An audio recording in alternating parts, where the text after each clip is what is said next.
Hey guys, it's me, Aiki! Today, I'll be reviewing this work, The Elusive Samurai. This work has begun as a new anime series in this summer. Have you already watched it? In today's video, I want to make sure that both those who have watched this and those who haven't watched this anime, all you can enjoy this work. I will introduce both original manga and the part that has been adapted into the anime. Here is the flow of our discussion. Overview and the plot summary. Highlight of the anime version. Real historical background. Predicting the conclusion of the series. That's the plan for today. In the plot summary section, there will be spoilers from the first chapter of manga and the first half of first episode of anime. In the final section, I will discuss two predictions for the conclusion of the series. One based on historical fact and the other based on original manga development. So please watch until the end. This series is currently ongoing shonen manga and weekly shonen jump. The author is Yusei Matsui, who is known for creating neuro-supernatural detective and assassination classroom. Given that this is a new work by the mangaka behind those heads, I had high expectations and I'm thrilled that it has been successfully adapted into the anime. There are currently 16 volumes of original manga, with the 17th volume scheduled for release in September. Of course, the English version is already available in English-speaking country, so you can read the original manga anytime. I have included the link in description if you're interested in original manga series. Please check it out. The year is 1333. Tokiyuki Hojo, the heir of the Kamakura shogunate, lacked any notable skills as a samurai and spent his days avoiding martial arts training. However, the Kamakura shogunate falls due to the rebellion led by the strongest general, Ashikaga Takauji, who had been successfully collaborating with Emperor Go-Daigo. Having lost his family and homeland, Tokiyuki is the sole survivor and is taken in by the priest Suwa Yorishige, who prophesies that Tokiyuki will become a hero who shakes the heaven in 2 years. Gifted with an unparalleled talent for running away, Tokiyuki lives in an era where dying honorably was considered virtuous. By escaping from every hardship, he carves his own path. This is the tale of such a hero.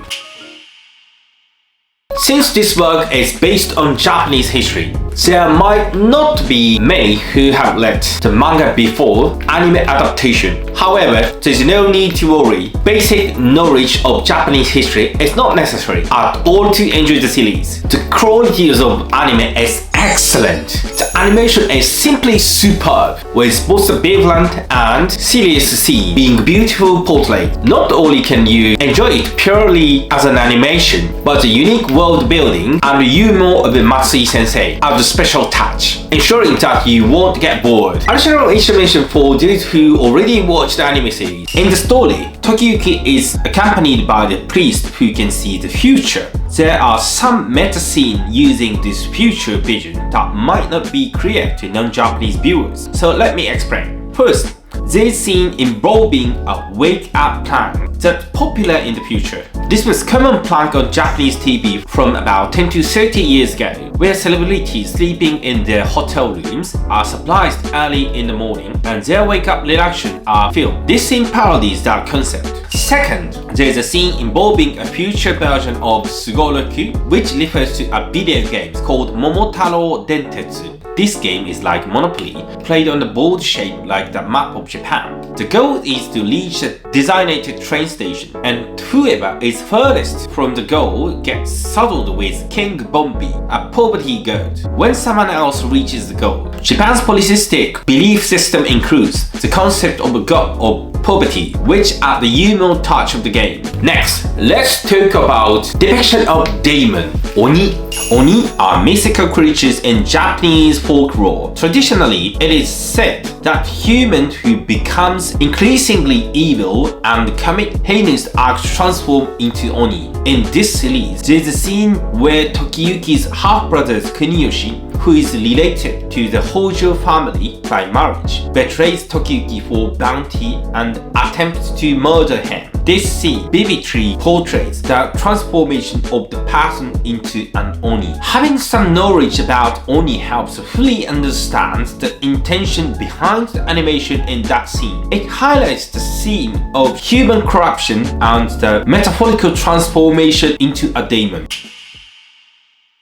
This work is based on actual historical event in Japanese history. That said, it is interesting to consider how closely it adheres to real history. The period is the Kamakura era from 1180 to 1333. In Europe, this was just before 100 Years' War between England and France. It's a time well before the founding of a country like the United States and Canada. The Kamakura era transitions into the Muromachi era through the events depicted in this story. The Muromachi era is also known as the Nanbokucho period, which refers to the division of Japanese imperial family into two rival courts. This division was largely due to the double battles of Ashikaga Takauji. Ashikaga Takauji is often regarded as the worst traitor in Japanese history. Initially, during the Kamakura era, he betrayed the Hojo clan, the rulers of the Kamakura shogunate, by siding with Emperor Go-Daigo, one of the divided imperial faction, to overthrow the Kamakura shogunate. Later, he betrayed Emperor Go-Daigo as well, supporting the other imperial faction to establish the Muromachi shogunate. This sequence of treacherous moves is quite infamous in Japanese history. Due to the importance of loyalty in Japanese culture, Ashikaga Takauji is deeply disliked. His action led to the division of the imperial family and a 50-year period of political strife known as the Nanbokucho period within the Muromachi era. Indeed! Following this betrayal of the Hojo clan, the story focuses on Takayuki, the sole survivor, and what happens to him thereafter.